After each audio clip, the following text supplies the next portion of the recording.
Wildfires have gotten worse. Paradise, California in 2018, Maui, Hawaii in 2023.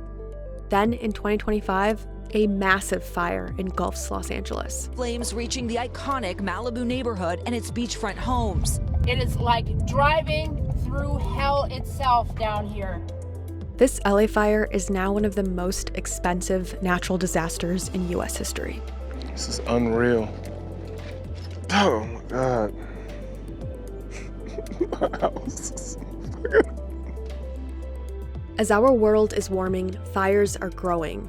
In 2024, twice as much forest burned as it did 20 years earlier in 2004, reaching places that didn't used to burn during seasons that didn't burn. The western coast of Maui. The unprecedented wildfires in Canada. A state of emergency has been declared in 5 regions in Russia. The UK isn't prepared.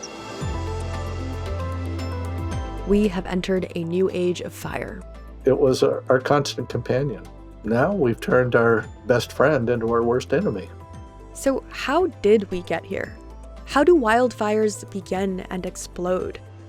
And why have they gotten worse? And in this new, hotter age, how do we need to understand fire differently in order to fight it and maybe learn to live with it? I'm Sony Kassam, and this is 1440 Explores. We're on a mission to uncover the essential knowledge that explains your world. Stay with us.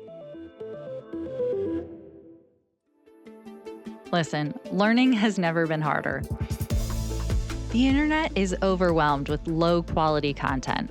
Clickbait with little substance, AI-generated slop, and opinions masquerading as facts. Curious people like you are left sifting through noise instead of finding what matters.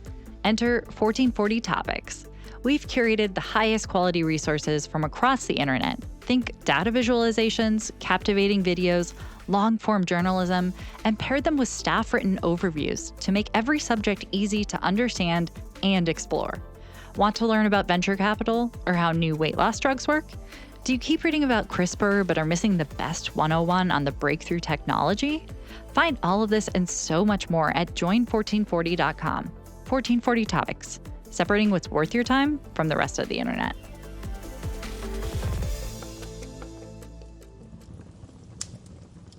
Stephen Pyne is a fire obsessive. I'm an emeritus professor at Arizona State University, really a specialist in fire history. When he was 18, he spent a summer fighting fires in the Grand Canyon. Then another summer, and another summer. Since then, fire hasn't really let him go. I consider myself a pyromantic, not a pyromaniac, by the way. What do you mean when you say pyromantic? Oh, someone who's prepared to see the world from fire's perspective. Stephen has written over 30 books on the subject, and today he'll help us understand not just how fire works, but how we've come to see fire as a culture, and how now we need to see it differently. But first, to understand wildfires, we have to go way back into the past. Let's bring us back to 420 million years ago, where the story of fire on Earth begins. At that point, there were no birds in the sky, no flowers, no trees as we know them today. Instead, imagine a landscape of lush ground cover. And these plants were starting to do something kind of radical, breathing out oxygen, transforming the air around them. And that set the stage for another transformation, something that would change the Earth forever. One day,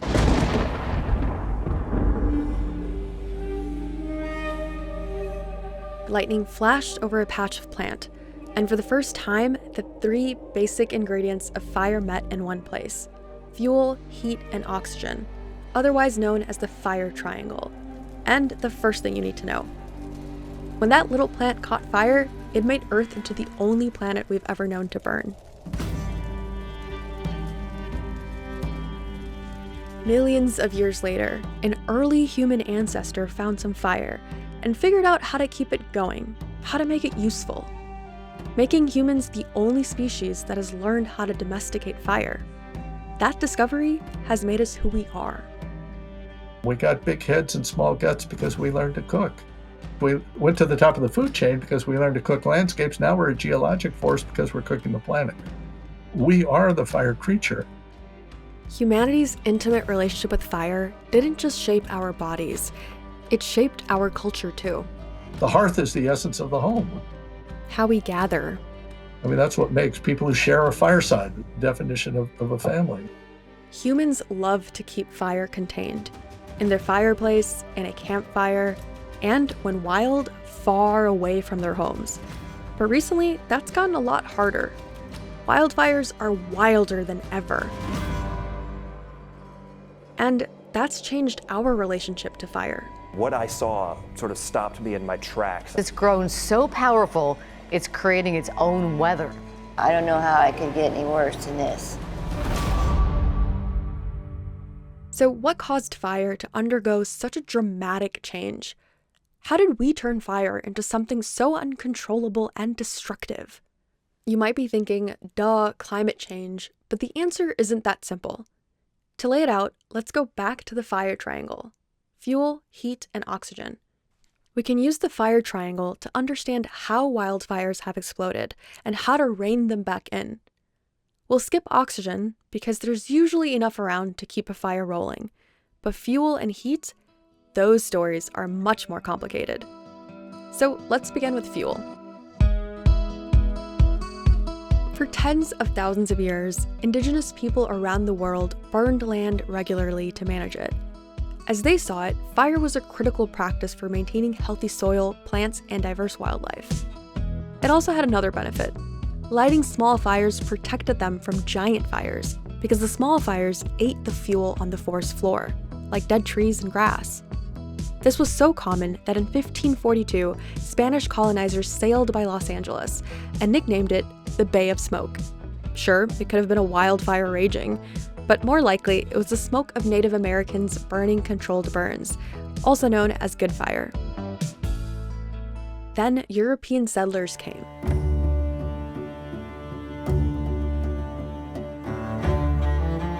And they brought with them a very different attitude toward fire. Fire was dangerous, something to be suppressed. As America's population grew, so did the debate about how to manage fire, which became especially important in California and the American South. And then on August 21st of 1910, the biggest wildfire in American history rages. Here's Stephen again. Big fires break out, 3.25 million acres burned in the northern Rockies, most of it in a one great blow-up. That's what they called it, the Big Blow-Up. After a long, hot summer in Idaho, Montana, and Washington, a cold front pushes hurricane-force winds across the mountains, taking little fires from things like campfires and controlled burns and merging them into a giant mega-fire that gallops across 3 million acres in just 36 hours. 78 firefighters were killed in 6 different incidents scattered across the countryside. The Army had been called out. They were brought in to help restore order afterwards. The Forest Service was authorized to spend what was necessary to fight the fires. They went $1 million in debt, which was an enormous amount for that time. It was 1910. The Forest Service was just 5 years old. This mega fire scares the bejesus out of its leadership, who eventually decide that they don't ever want this kind of fire to happen again. So they come up with a new policy. Zero tolerance. If we eliminate all fires as soon as possible, then we will never have big fires again, because all fires begin as small fires. And so they mandated what became known as the 10 a.m. policy that said the goal is to extinguish or control every fire by 10 o'clock the morning following its report. The 1910 fire and the 10 a.m. policy that followed ushered in the modern era of firefighting. And it was all in the service of one grand idea: fight all fires. The Forest Service built roads into fire-prone areas and thousands of lookout towers to spot smoke. They also built miles of phone lines to communicate between them. The problem is that this is completely unmoored from ecological reality and the character of fire. And so all it did was make things worse. Because the more fires they put out, the more fuel built up. 200 years ago, the Yosemite Valley in Northern California was a sprawling grassland. But as firefighters suppressed fires that would have naturally cleared vegetation, the valley transformed into a dense forest. This forest, under warm and dry conditions, served as abundant fuel for wildfires. Come 1960s, scientists are catching on, and they demand a new approach with a whole new way of seeing forests, not as a collection of trees that need protecting, but as a dynamic ecosystem where burning is a critical part of a natural life cycle. The Forest Service listened, and in 1978, they officially dropped their 10 a.m. policy. Instead of suppressing every fire, they adopted a more flexible approach. This included allowing some fires to burn under controlled conditions, and even using prescribed burns as a tool for land management. This 10 a.m. policy was treated like a papal encyclical. I mean, this came from on high, and there will never be a modification of it, and then bang, it's gone. Before long, all the federal land agencies would follow suit. It's like watching the Soviet Union implode. But while the policy may have changed officially, on the ground, little was changing.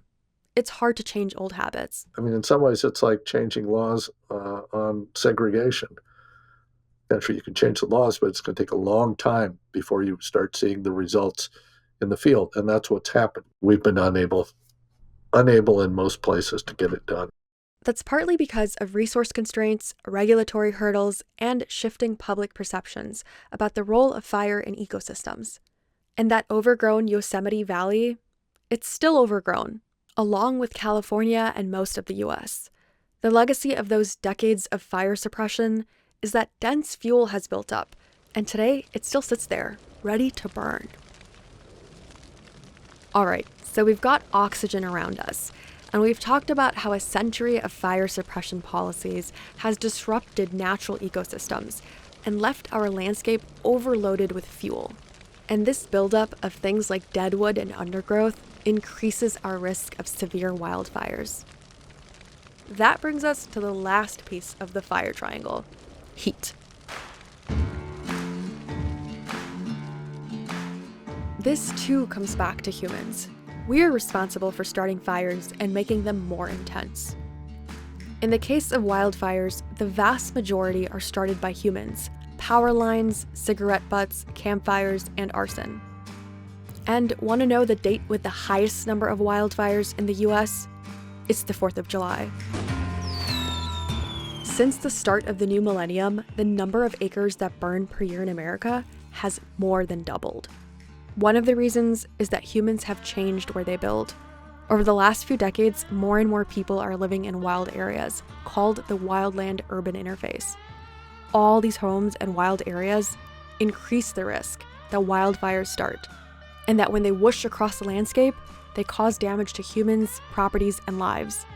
The LA fire of 2025 was so expensive not because of the amount of land that burned, but because of the prices of the homes that stood there. It's a problem of the houses. These houses can be built at essentially the same cost, but different materials with different design that would be resistant to most of what fire can throw at you. Things like stone roofs, brick walls, and more spaces between homes. So we could expand into more fire-prone areas, but you have to live in them in particular ways to survive. But of course, more human ignitions aren't the only heat sparking extreme fires. When that cigarette butt lands, it's easier for fire to start and spread when fuel is warm and dry. Coming up, fighting fire with fire. Stay with us. 1440 started in 2017 with a simple promise: to deliver fact-driven, impactful news to smart, curious readers. Today, our audience of over 4 million is made up of engaged news consumers who want more than just the headlines. They want to understand the why and the how. Yet, finding high-quality resources to go deeper, beyond this podcast, of course, has never been more difficult. The best work, from videos to long-form journalism, is too often buried beneath countless pages of clickbait and low-quality AI-generated content. That's why we created 1440 Topics. Our staff hand-curates only the best content and organizes it into a single place for you to explore. We've done the hard work so you can spend more time learning about alternative investments, hurricanes, ancient Rome, and so much more. Continue learning at join1440.com. 1440 Topics, separating what's worth your time from the rest of the internet.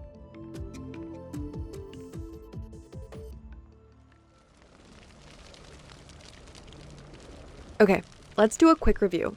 2024 was the hottest year on record in a decade.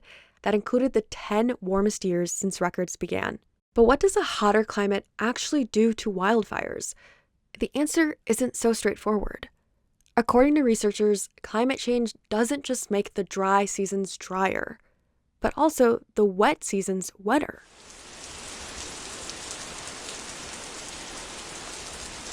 Before the 2025 LA fire, California had one of its rainiest winters, followed by a bloom of plant life, and then one of the most extreme droughts Southern California has ever seen. This combination of more fuel and more heat sets the stage for more extreme fires. In California alone, 15 of the 20 most destructive fires on record have occurred since 2015. And these extreme fires behave differently than smaller fires, like the 2018 Carr Fire in Northern California. And it's not just California that we're talking about. Here's Stephen again. People thought that temperate zones didn't burn because they don't have this regular wet-dry cycle. Well, temperate zones like Central Europe, northeastern U.S., for the most part, have not historically had these explosive fires, but they can. We will start seeing more of that, I think, in the future as climate change continues its trajectory and we continue to live the way we choose to live on these landscapes.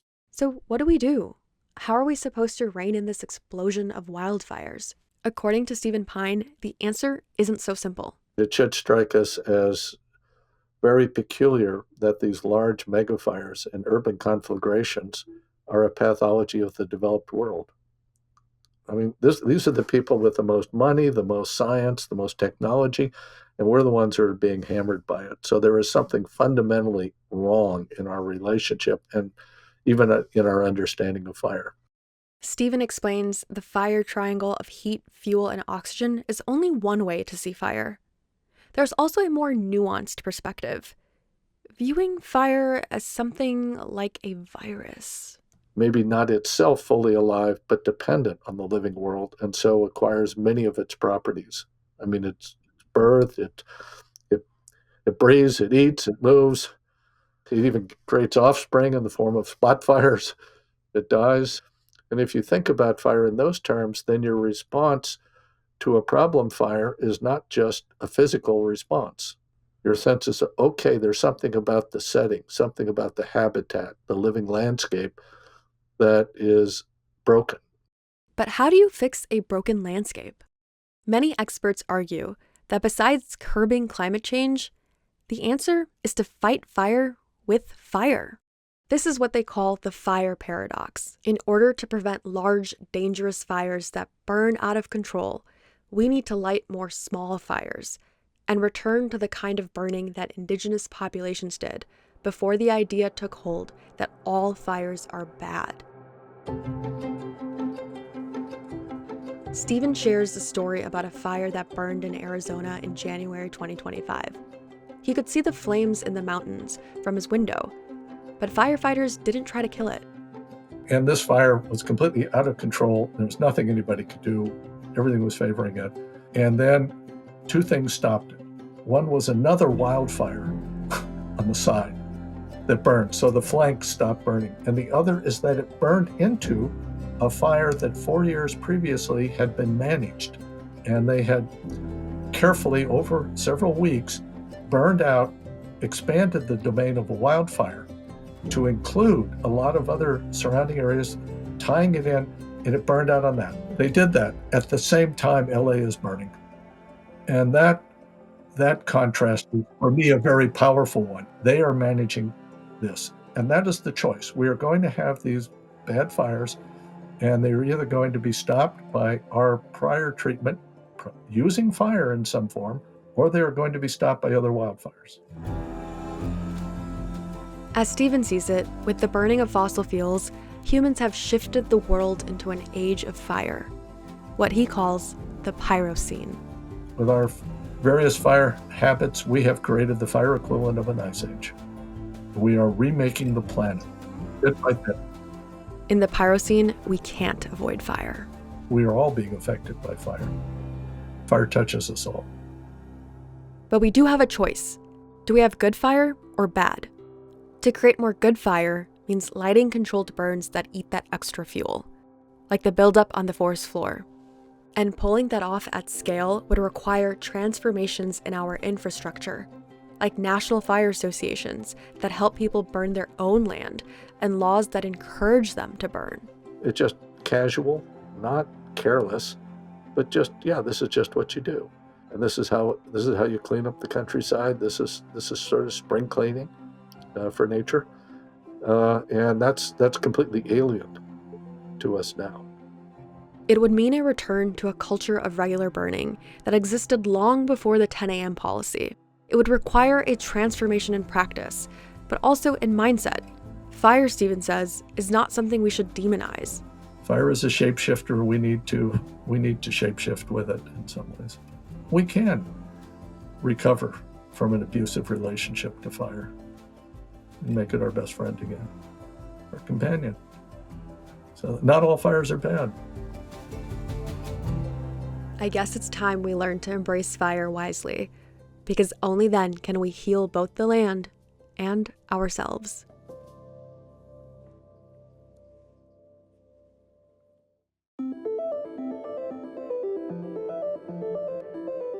Thanks for listening to 1440 Explores.